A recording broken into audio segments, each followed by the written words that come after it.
Corsia 1 per Sport Village Pesaro, Nicola Menegatti.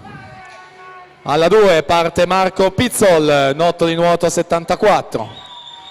Corsia 3, Nicola Lavenzetto, notto di nuoto 74. Alla 4 per l'Idros, Filippo Biasin. Corsia 5, Federico Pignaton, Gymnasium Pordenone. Alla 6, Mattia Vianello, Sporting Club Noale. In corsia 7, lane 7, Nicola Maric. E in corsia 8 per Onda Blu, Alex Salvadori.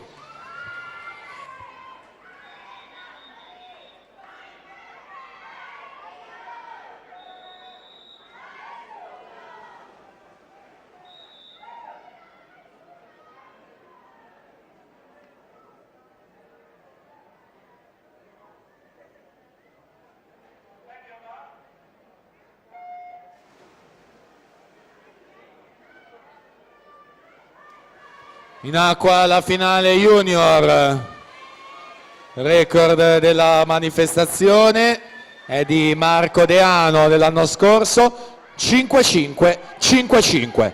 Corsia 4, Filippo Biasin, miglior tempo in batteria, 59-22, sono in 4 atleti a condurre Biasin 27,80, Lorenzetto 27,86, Vianello con 27,91 in terza posizione. Vediamo ai 75 come cambia, se cambia la situazione, con Lorenzetto che sembrerebbe essere passato in vantaggio, Biasin alla 4 e Vianello in corsia numero 6, velocità è doppia però per il portacolori del Nottoli, 56,00 Nicola Lorenzetto che ottiene la vittoria junior su Filippo Biasin, 57,26 e Mattia Vianello 57,48.